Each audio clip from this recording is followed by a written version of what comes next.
السلام علیکم ورحمۃ اللہ وبرکاتہ. الحمد للہ وحدہ والصلاة والسلام علی من لا نبی بعدہ وعلی آلہ وصحبہ ومن تبعهم بإحسان إلى يوم الدین. اما بعد، اعوذ باللہ من الشیطان الرجیم. بسم اللہ الرحمن الرحیم. ومن يبتغ غیر الاسلام دینا فلن يقبل منہ وهو فی الآخرۃ من الخاسرین. سورہ آل عمران آیت نمبر 85. حضرات، جیسا کہ میں نے پچھلی تقریر میں خوارج کے بارے میں تفصیل سے بتایا تھا، ان کے عقائد، ان کے نظریات، ان کی بدعات اور صفات پر کافی تفصیل سے روشنی ڈالی تھی. جیسا کہ یہ معلوم ہوا تھا کہ خوارج کی ابتدا نبی کریم صلی اللہ علیہ وسلم کے زمانے میں ہی ہو گئی تھی. اس کے بعد عثمان رضی اللہ تعالی عنہ کے زمانے میں ان کی فکری پروان چڑھی، اور حضرت علی رضی اللہ تعالی عنہ کے زمانے میں ان کا مکمل عملی طور سے منظم صورت میں ظہور ہوا. خوارج کی یہ جماعت صرف یہیں تک سمٹ کر نہیں رہی، بلکہ حضرت علی رضی اللہ تعالی عنہ کے زمانے سے شروع ہو کر ہر زمانے میں نئی نئی شکل کی صورت میں نئے نئے نام سے وجود میں آتے رہے، اور یہ قیامت تک آتے رہیں گے. جیسا کہ ابن ماجہ کی حدیث نمبر 174 اور مسند احمد کی حدیث نمبر 5562، جس کو علامہ البانی نے صحیح قرار دیا ہے، اس میں اللہ کے رسول صلی اللہ علیہ وسلم نے فرمایا: کلما خرج قرن قطع اکثر من 20 مرہ حتی یخرج فی عراضہم الدجال. یعنی جب کوئی جماعت نکلے گی اسے ختم کر دیا جائے گا، یہاں تک کہ انہی میں سے دجال کا ظہور ہوگا. حضرات، اور ترمذی کی اسی طریقے سے ایک حدیث نمبر 2188 میں ہے: یخرج فی آخر الزمان قوم احداث الاسنان وصفحاء الاحلام. یعنی اگلے وقت میں ایک وقت ایسا آئے گا جس میں کم عمر لوگ، کم سن لوگ، جن کی عمریں کم ہوں گی، وہ کم عقل لوگوں پر ایک قوم آئے گی. یعنی ایک ایسی قوم آئے گی جو عقل میں بہت ہی کم ہوں گی، ان کی عمریں کم ہوں گی. ان روایتوں میں اس بات کا ثبوت ہے کہ خوارج کا وجود دجال کے خروج تک جاری رہے گا. ان میں سے کئی جماعت پیدا ہوگی اور ختم کر دی جائے گی، پھر پیدا ہوگی اور ختم کر دی جائے گی. اس طرح یہ سلسلہ چلتا رہے گا یہاں تک کہ دجال کا ظہور ہوگا. شیخ الاسلام ابن تیمیہ رحمہ اللہ تعالی نے اپنی کتاب مجموع الفتاوی جلد نمبر 28 پیج نمبر 496 میں بڑی وضاحت کے ساتھ فرماتے ہیں کہ اللہ کے رسول صلی اللہ علیہ وسلم نے یہ خبر دی ہے کہ وہ دجال کے زمانے تک خروج کرتے رہیں گے. یعنی خوارج دجال کے زمانے تک خروج کرتے رہیں گے، اور مسلمانوں کا اس بات پر اتفاق ہے کہ خوارج صرف اس جماعت کے ساتھ خاص نہیں ہے جنہوں نے حضرت علی رضی اللہ تعالیٰ عنہ کے ساتھ جنگ کی تھی. یعنی ہر زمانے میں نئی نئی شکل اور نئی نئی صورت میں یہ ظاہر ہوں گے. اس کا مطلب یہ نہیں ہے کہ حضرت علی رضی اللہ تعالیٰ عنہ کے زمانے میں جو خوارج جو ظہور پذیر ہوئے تھے صرف وہیں تک محدود ہے. نہیں، ایسا نہیں، بلکہ یہ ہر زمانے میں اور ہر دور میں نئے نئے نام کے ساتھ اور نئے نئی شکل کے ساتھ یہ ظہور ہوں گے یہاں تک کہ دجال کا ظہور ہوگا. اس کا مطلب یہ ہے کہ آج کے زمانے میں بھی ایسی جماعتیں ہمارے درمیان اسلام کا لبادہ اوڑھ کر موجود ہے جو اپنے آپ کو مسلم اور موحد کا دعویٰ کر رہی ہیں، لیکن حقیقت میں خوارج صرف جماعتیں ہیں. ضرورت ہے اس بات کی کہ ہم ان کے عقائد اور نظریات کو پہچانیں، ان کے منہج کو پرکھیں، اور عصر حاضر کی جو کبار علماء نے ان کے بارے میں نشاندہی کی ہے اسے پڑھیں اور سمجھ کر ایسی جماعتوں سے دوری بنائے رکھیں. جیسا کہ علامہ البانی رحمہ اللہ نے سلسلۃ الحدیث جلد نمبر 4 پیج نمبر 1241 میں امت کو نصیحت کرتے ہوئے ایسی جماعت کے بارے میں فرماتے ہیں: تاریخ خود کو دہرا رہی ہے. مسلم نوجوانوں میں ایک ایسا گروہ پیدا ہو گیا ہے جو بہت ہی کم علم رکھتے ہیں، جو تھوڑا ہی دین کا علم حاصل کیا ہے، اور وہ سمجھتے ہیں کہ حکام اور عمرہ اللہ کے نازل کردہ حکام پر عمل پیرا نہیں ہے، لہٰذا ان کے خلاف خروج کرنا جائز ہے، جبکہ انہوں نے اس سلسلے میں اہل علم و معرفت سے کوئی مشورہ نہیں کیا. اور جو دانشور قسم کے لوگ ہیں، دیندار ہیں، جن کو دین کے بارے میں معرفت ہے، ان سے کوئی مشورہ نہیں کیا، بلکہ انہوں نے بلا سوچے سمجھے اور رہنمائی کے اپنا قدم بڑھایا اور ہنگامہ آرائی کر کے زبردست فتنہ پیدا کیا اور مصر و شام اور الجزائر میں خون بہایا اور اس سے پہلے حرم مکی کے اندر فتنہ پیدا کیا۔ اسی طریقے سے علامہ ڈاکٹر صالح الفوزان آج کے خوارج صفت جماعت کے بارے میں الجابات المہمہ فی المشاکل المظلمہ پیج نمبر 9 میں فرماتے ہیں، مسلمانوں کی تکلیف اور اس سے بھی زیادہ شدید مسلمانوں کا قتل اور ان پر ظلم، یہ خوارج کا مذہب ہے جو 3 چیزوں کا مجموعہ ہے۔ خوارج کا جو مذہب ہے وہ 3 چیزوں کا مجموعہ ہے۔ اگر ان مجموعوں کو سمجھ لیں تو خوارج کی عقائد، ان کی نظریات، ان کا منہج، ان کا منصب سب کچھ سمجھ میں آ جائے گا۔ پہلا جو یہ ہے مسلمانوں کی تکفیر، وہ بات بات پر مسلمانوں کو کفر اور کافر کا فتویٰ لگاتے ہیں، مسلمانوں کی تکفیر کرتے ہیں، مسلمانوں کو کافر کہنے میں بہت ہی جلدی بازی کرتے ہیں۔ اسی طریقے سے دوسرا، والی امر کی اطاعت کا انکار، یعنی حکمرانوں کی اطاعت نہیں کرتے اور ان کے خلاف ظہور کرتے، ان کے خلاف بغاوت کرتے۔ تیسرا یہ ہے کہ مسلمانوں کو خون کو مباح سمجھنا، یعنی مسلمانوں کو کافر قرار دے کر قتل کرنا، اور یہی آج کل دیکھا جا رہا ہے کہ ایک مسلمان دوسرے مسلمان کو قتل کر رہے ہیں۔ آپ عراق میں دیکھ لیں، سیریا کے اندر دیکھ لیں، یمن کے اندر دیکھ لیں، افغانستان کے اندر دیکھ لیں، یعنی ایک مسلمان دوسرے مسلمان کو قتل کر رہے ہیں۔ جو قتل ہو رہے ہیں وہ بھی اللہ اکبر بول رہے ہیں، اور جو قتل کر رہے ہیں وہ بھی اللہ اکبر بول رہے ہیں۔ نعوذ باللہ۔ خوارج اپنی دعوت کی بنیاد قرآنی آیات پر رکھتے ہیں، وہ دینی غیرت و حمیت کو بھڑکا کر سادہ اللہ مسلمانوں کو اپنا ہمنوا بناتے، انہیں جہاد کے نام پر مسلمانوں کے قتل عام کے لیے تیار کرتے اور ان کو جنت کا لالچ دے کر مارنے کے لیے تیار کرتے۔ آج ہم اپنی ارد گرد ہونے والی دہشت گردیوں کی سرگرمیوں اور ان کے طریقوں کا اگر جائزہ لیں تو پتہ چلے گا کہ یہ بھی ناپختہ ذہنوں، کم عمروں اور جوانوں کی برین واشنگ کے لیے بالکل وہی حربہ اور طریقہ استعمال کر رہے ہیں جو اس دور کے خوارج کرتے تھے۔ ان دہشت گردوں کے تصور اسلام کا اندازہ اس بات سے ہوتا ہے کہ ایک طرف تو مسلمانوں کا قتل کرنے سے ذرہ برابر دریغ نہیں کرتے، لیکن دوسری طرف اسلام کی تعلیمات پر سختی اور شدت سے عمل پیرا ہوتے ہیں۔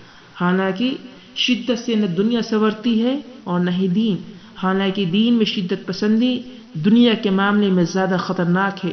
آپ صلی اللہ علیہ وسلم نے فرمایا تھا، ابن ماجہ کی حدیث ہے 1008 اور اسی طریقے سے 3029 کے اندر اللہ کے رسول صلی اللہ علیہ وسلم نے فرمایا، ایاکم الغلو فی الدین فإنہ اہلک من کان قبلکم الغلو فی الدین، یعنی ایاکم الغلو، دین میں انتہا پسندی سے بچو، غلو سے بچو، کیونکہ فَإِنَّهُ أَهْلَكَ مَنْ كَانَ قَبْلَكُمَ الْغُلُو، کیونکہ پہلی قومیں اسی انتہا پسندی کی وجہ سے ہلاک و برباد ہو گئی۔ خوارج کے متشددانہ صفات بہت ساری ہیں، اگر ان کی لسٹ کی جائے، اگر ان کے بارے میں تفصیل سے بیان کی جائے تو بہت ہی لمبا وقت چلا جائے گا، لیکن ان کی صفات میں سب سے اہم صفت گناہ کبیرہ کرنے والے مسلمان پر کفر کا فتویٰ لگانا، کافر قرار دینا ہے۔ اسی طرح حضرت علی رضی اللہ تعالی عنہ کے زمانے میں جو خوارج نکلے، انہوں نے اپنے علاوہ تمام مسلمانوں کو کافر قرار دیا، یہاں تک کہ عشرہ مبشرہ یعنی 10 صحابی جنہیں اللہ کے رسول صلی اللہ علیہ وسلم نے نام کے ساتھ دنیا میں ہی جنت ہونے کی خوشخبری سنائی تھی، ان میں شامل حضرت عثمان رضی اللہ تعالیٰ عنہ کو کافر قرار دیا، نعوذ باللہ، حضرت علی رضی اللہ تعالیٰ عنہ کو بھی کافر قرار دیا، اور اسی طریقے سے بڑے بڑے صحابی ام المومنین حضرت عائشہ رضی اللہ تعالیٰ عنہ، حضرت امیر معاویہ رضی اللہ تعالیٰ عنہ، حضرت عبداللہ بن عباس رضی اللہ تعالیٰ عنہ کو اور تمام مسلمانوں کو کافر قرار دیا۔ جب کافر کہہ دیے تو اس کا مطلب ان کا قتل کرنا، ان کا مال چھیننا ان کے لیے جائز ہو گیا۔ پھر وہ لوگ اسلامی حکومت سے بغاوت کرتے ہیں۔ حضرت علی رضی اللہ تعالیٰ عنہ کو ایک خارجی عبد الرحمن بن ملجم نے شہید کیا، تو ہر زمانے میں خارجیوں کے عمل رہا کہ اسلامی حکومت سے بغاوت خروج کرنا، ان سے لڑنا. اور یہی وجہ ہے کہ حضرت علی رضی اللہ تعالی عنہ کو ان لوگوں نے ان کے خون کو صحیح سمجھا، ان کو شہید کر دیا، ان کو قتل کر دیا. جبکہ منہج یہ اس وجہ سے ہوا کیونکہ ان لوگوں نے منہج سلف سے بھٹک گئے. منہج سلف یہ ہے جیسا کہ نبی کریم صلی اللہ علیہ وسلم نے فرمایا صحیح بخاری حدیث نمبر 693 کہ اسمعوا واطیعوا وان استعمل علیکم عبد حبشی کان رأس الزبیبہ، یعنی اگر تمہارا امیر کوئی حبشی یا ناقص الخلقت یعنی اپاہج آدمی بھی بن جائے تو اس کی اطاعت کرنا. یہاں تک کہ ایک حدیث میں آپ صلی اللہ علیہ وسلم نے فرمایا اپنے امیر کی اطاعت کرو اگرچہ وہ تم پر ظلم کرے، اگرچہ وہ تمہیں کوڑا لگائے، اگرچہ وہ تمہارا مال چھین لے. یعنی ہر حال میں ہمیں امیر کی اطاعت کرنا لازمی اور ضروری ہے. ان کے خلاف بغاوت کرنا جائز کسی بھی حال میں جائز نہیں ہے. یعنی ایسا آدمی امیر بن جائے جو ظالم ہو یعنی نیک نہیں ہو، اس حدیث کا مطلب یہی ہوا، یعنی ایسا آدمی امیر بن جائے جو ظالم ہو یعنی نیک نہیں ہو، بدماش ہو، پھر بھی آپ صلی اللہ علیہ وسلم نے فرمایا اس کی بات سننا اور ماننا. اور اسی منہج پر چل کر ہمارے سلف نے ہمیں دکھایا ہے کہ امیر خواہ چاہے جیسا بھی ہو لیکن اس کے خلاف، حکومت کے خلاف بغاوت کرنا جائز نہیں ہے. اگرچہ ہمارے اوپر اگر کوئی حبشی غلامی کیوں نہیں ہو، اس کی خلقت ادھوری کیوں نہیں ہو، لیکن ہمیں اس کی اطاعت کرنا ضروری ہے. اور اس کی مثالیں ہمیں اسلاف میں ملتی ہیں جیسا کہ اسلاف نے کر کے بتایا. اس کی کچھ مثالیں اب میں آپ کو بیان کرتا ہوں، آپ سنیں. 4 امام جو بہت ہی معروف ہیں، یہ سب لوگ قرآن و حدیث پر چلنے والے تھے، لیکن ان کے ماننے والے لوگوں نے ان کی تقلید شروع کر دی جس سے انہوں نے خود منع فرمایا تھا. حالانکہ یہ ایک الگ موضوع ہے تقلید کا. ہمارا جو یہاں پہ جو استدلال کا جو نقطہ ہے وہ دوسری چیز ہے. بہرحال پہلے امام ابو حنیفہ رحمہ اللہ، اس وقت کے حکمرانوں نے ان کو قاضی بننے کی آفر دی لیکن امام صاحب تیار نہیں ہوئے. اسی وجہ سے ان کو قید میں ڈال دیا گیا. ظلم ہو رہا ہے پھر بھی انہوں نے بغاوت کرنے کا یا خروج کرنے کا فتویٰ نہیں دیا، یہاں تک کہ ان کی وفات بھی جیل میں ہو گئی. اگر یہ امام صاحب چاہتے امام حنیفہ رحمۃ اللہ علیہ تو امام کو بولتے اور لوگوں کے درمیان میں تقریر کرتے اور فتویٰ دیتے تو ظاہر بات ہے پوری عوام حکومت کے خلاف ہو جاتے اور ان کے خلاف بغاوت کر سکتے تھے، لیکن انہوں نے ایسا نہیں کیا. آخر کیوں؟ اسی طریقے سے چلے دوسرے امام مالک رحمہ اللہ تعالی عنہ، اس وقت گورنر نے ان سے فتویٰ پوچھا. امام مالک رحمۃ اللہ علیہ کے زمانے میں گورنر تھے، ان کے گورنر نے ان سے فتویٰ پوچھا کہ زبردستی طلاق دلوانا کیسا ہے. اگر کسی شخص کی بیوی ہے اور وہ کسی دوسری بیوی اس کو کوئی اچھی لگتی ہے تو ایسی صورت میں اگر اس سے زبردستی طلاق دلا کر کے شادی کر لی جائے تو کیسا ہے؟ کیونکہ یہ بادشاہ وہ کوئی بھی خوبصورت لڑکی دیکھتا ہے اسے شادی کر لیتا ہے، اگر شادی شدہ عورت ہوتی تو اسے طلاق دلوا کر شادی کرتا. امام مالک رحمہ اللہ سے جب ان سے زبردستی طلاق کے بارے میں جب پوچھا تو امام مالک نے رحمۃ اللہ علیہ نے فرمایا کہ زبردستی طلاق دلوانا حرام ہے. اس گورنر نے فتویٰ بدلنے کا حکم دیا لیکن امام مالک رحمہ اللہ نے فرمایا قرآن و حدیث کا یہی فتویٰ ہے اور میرا بھی یہی فتویٰ ہے، جس کی وجہ سے امام مالک رحمہ اللہ کو آدھا سر منڈوا کر گدھے پر بٹھا کر مدینہ کی گلیوں میں گھمایا گیا اور پھر جیل میں ڈال دیا گیا، کوڑا لگوایا گیا، اتنا کوڑا لگایا گیا کہ ان کا ہاتھ نہیں اٹھتا تھا. اسی لیے انہوں نے اس دوران نماز بغیر ہاتھ باندھے پڑھے اور آج ان کے مقلد، ان کی تقلید کرنے والے بغیر ہاتھ باندھے نماز پڑھتے ہیں جو کہ سراسر قرآن و حدیث کے خلاف ہے. بہرحال امام مالک رحمہ اللہ اپنے زمانے کے مشہور امام، مسجد نبوی کے امام، ان کا درس مسجد نبوی میں ہوتا تھا، ان پر اتنا کچھ ظلم ہوا، اس کے باوجود انہوں نے بغاوت کے لیے نہیں کہا، خروج کرنے اور لڑنے کا فتویٰ نہیں دیا، جبکہ حکمراں گورنر کوئی نیک انسان تو تھا نہیں. چلیں اور آگے چلیں. اسی طریقے سے چوتھے امام احمد بن حنبل رحمہ اللہ کو بھی جیل میں ڈالا گیا. ان پر ظلم تو سب سے زیادہ ہوا. کوڑا مارنے والا جلاد کہتا تھا کہ میں اتنا زور سے ان کو کوڑا مارتا تھا کہ کسی ہاتھی کو بھی ماری جائے تو بدک کر بھاگنے لگے. مسئلہ خلق قرآن کا تھا، یعنی قرآن اللہ کا مخلوق ہے یا اللہ کا کلام ہے. قرآن اللہ کا مخلوق ہے یا اللہ کا کلام ہے؟ صحیح بات یہ ہے کہ قرآن اللہ کا کلام ہے، قرآن اللہ کا مخلوق نہیں ہے، اور یہ عقیدے کی بات ہے۔ اسی وجہ سے ان کو کئی سال تک جیل میں رہنا پڑا، کوڑا کھاتے رہے، لیکن اتنا سب کچھ ہونے کے باوجود بغاوت کا حکم نہیں دیا، خروج کرنے اور لڑنے کا فتویٰ نہیں دیا۔ یہ ہے منہج سلف، یہ منہج سلف ہے۔ خروج کب کرنا ہے اس بات کو بھی حدیث میں بیان کر دی گئی ہے، لیکن جو ہمارا جو اسلاف کا جو منہج تھا وہ اپنے عمرہ اور اپنے سلاطین اور اپنے حکومت کے خلاف بغاوت نہیں کرتے تھے، خروج نہیں کرتے تھے۔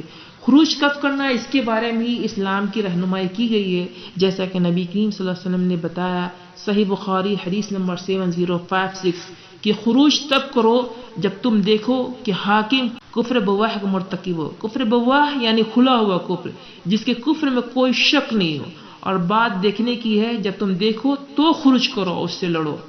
اور بات کفر بواہ یعنی کھلا ہوا کفر، ایسا نہیں کہ کسی نے نماز چھوڑ دیا تو کافر ہو گیا۔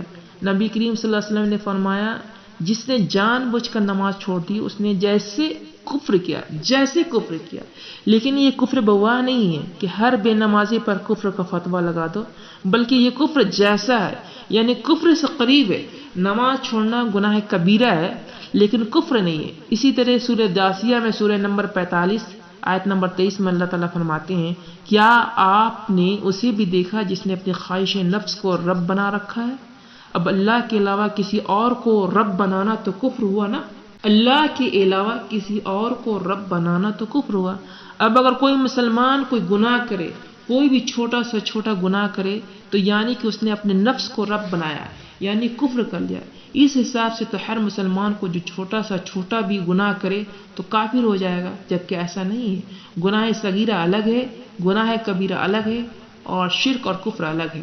بہرحال آج کے وقت میں جن گروہ یا جن جماعت میں خوارج کی صفت پائی جاتی ہے، جن گروہ اور جن جماعت میں خوارج کی صفت پائی جاتی ہے، ایسے تو بہت ساری جماعتیں پائی جاتی ہیں، لیکن ان میں سب سے مشہور جو جماعت ہے وہ اخوان المسلمین ہے، جس کے بانی حسن البنا ہے، جو کہ مصر کے رہنے والے تھے۔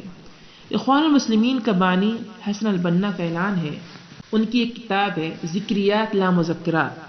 یہ عمر الدسمانی کی صفحہ نمبر 37 میں وہ لکھتے ہیں کہ نحن حرب على كل زعيم او رئيس او هيئة لا تستجيب لدعوتنا وسنعلنها خصوما لا سلم فيه ولا حواد، یعنی ہم ہر لیڈر اور ہر ذمہ دار اور ہر تنظیم کے ساتھ حالت جنگ میں ہیں، یعنی ہر لیڈر، ہر ذمہ دار اور ہر تنظیم کے ساتھ حالت جنگ میں ہے جو ہماری دعوت کو قبول نہ کرے۔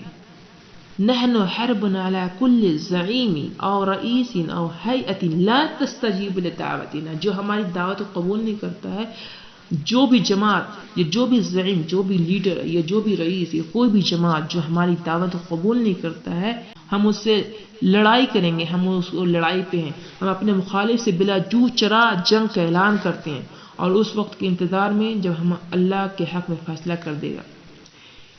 اب دیکھیں، یہ اخوان المسلمین کے بہت بڑے لیڈر بانی حسن البنا، ان کا کیا بولتے ہیں کہ جو ان کی بنائی ہوئی جو دعوت ہے، اگر اس کے خلاف کوئی بھی اگر مخالفت کرتا ہے تو ان سے لڑائی کریں گے۔ ان کی اس اسٹیٹمنٹ سے یہی بات ظاہر ہو رہی ہے کہ ان کی دعوت ہی اصل ہے، جو اس دعوت کو قبول نہیں کرے گا اس سے ہم لڑیں گے اور ہمیشہ لڑتے رہیں گے۔ یہ کتنی بڑی بات ہے انہوں نے کہی ہے، میری دعوت، یہ کتنی بڑی بات انہوں نے کہی ہے کہ میری دعوت۔ اگر قرآن و حدیث کی دعوت بولی ہوتی تو ٹھیک تھا، لیکن یہ تو اپنی بنائی ہوئی جماعت اور اس کی اصول کے بارے میں بول رہے ہیں کہ جو اس سے موافقت نہیں کرے گا میں اس سے لڑوں گا۔ کیا یہ منہج صحیح ہے؟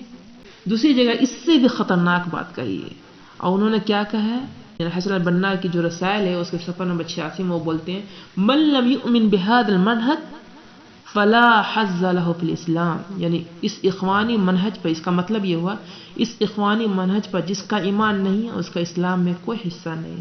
یعنی جو اخوانی منہج ہے، جو طریقہ ہے، اگر کوئی شخص اس پہ ایمان نہیں لایا، اس ویسا عقیدہ نہیں ہے، تو گویا کہ اس کا اسلام میں کوئی حصہ ہی نہیں۔ یعنی ان کے منہج پر ایمان لانا ہی عین ایمان ہے۔ اس کو دوسرے ڈھنگ سے سمجھیں کہ جو شخص اس جماعت میں شامل نہیں ہے تو گویا ایسے آدمی کے لیے اسلام کا کوئی حصہ ہی نہیں. نعوذ باللہ. گویا حسن بننا اور ان کی جماعت اور ان کے اصول سے پہلے جو لوگ تھے ان کا اسلام میں کوئی حصہ نہیں ہے. اس سے تو یہی بات معلوم ہو رہی ہے. کسی جگہ فرماتے ہیں کہ موقفنا من الدعوات المختلفة ان نزنها بمیزان دعوتنا، یعنی دوسری دعوتی تنظیمیں، جتنی بھی دعوتی تنظیمیں ہیں اور جتنی بھی جماعتیں ہیں، ان کا تعلق سے ہمارا یہ عقیدہ، یہ بولتے ہیں حسن البنا بولتے ہیں کہ ان کے تعلق سے جو دوسری جماعتیں ان کے تعلق سے ہمارا یہ عقیدہ ہے کہ ہم انہیں اپنی تنظیم کے معیار پر پرکھیں گے. یعنی جو بھی جماعت ہے ان کی جماعت کے جو عقائد ہے، ان کے جو طریقہ ہے، جو ان کی سوچ ہے، جو ان کا عمل ہے، وہ بولتے ہیں کہ ہم ان کو اپنی جو ہماری جو دعوت ہے اس دعوت کو پرکھیں گے، اس دعوت پہ دیکھیں گے، اپنے اس سانچے پر ڈھالیں گے. اگر اس کے موافق ہے تو خوش آمدید، بصورت دیگر ہم اس سے بری ہیں. یعنی ان کا جو سانچہ ہے، جو فارمیٹ ہے، جو میزان ہے کسی آدمی یا جماعت کو پرکھنے کے لیے، یہ ان کی جماعت کے اپنے اصول ہیں. اگر کوئی شخص یا جماعت ان یا خود ساختہ اصول کو مانتا ہے تو پھر یہ ان کو اپنی جماعت میں ویلکم کریں گے، ورنہ نہیں. حالانکہ اسلام نے جو معیار مقرر کیا ہے وہ قرآن اور حدیث ہے. ان کے یہاں ان کی بنائی ہوئی تنظیم اور اس کے معیار ہے. اور جب کسی کا عقیدہ اس طرح کا ہو جائے، اس کا دنیا میں جینے کا مقصد سوائے خروج، بغاوت، لڑنے جھگڑنے کا کیا ہو سکتا ہے؟ آگے چلیں اور دیکھیں کہ ان کا یہود کے ساتھ ان کا معاملہ کیا ہے. یعنی ان کا یہودیوں کے ساتھ ان کا تعلقات اور ان کے بارے میں ان کی کیا سوچ، ان کا کیا منہج اور ان کا کیا بات کہی گئی. اخوان المسلمین کے بانی حسن البنا، کتاب الاخوان المسلمین احداث سنت تاریخ، یعنی اخوان المسلمین تاریخ ساز واقعات، جس کی تالیف محمود عبد الحلیم نے کی ہے، اس کے پیج نمبر 400 صفحہ میں کہتے ہیں کہ ہمارا یہود سے، یہ دیکھیے، یہ سنیں، غور کریں کہ ہمارا یہود سے کوئی دینی بنیاد پر جھگڑا نہیں، یعنی دینی بنیاد پہ یہودیوں سے جھگڑا نہیں. یہ بولتے ہیں اخوان المسلمین کے بہت بڑے جو کہ ہمارا یہود سے کوئی دینی بنیاد پر جھگڑا نہیں ہے، کیونکہ قرآن کریم نے تو ان سے میل ملاپ اور دوستی کو ترغیب دی ہے. اعوذ باللہ من الشیطان الرجیم.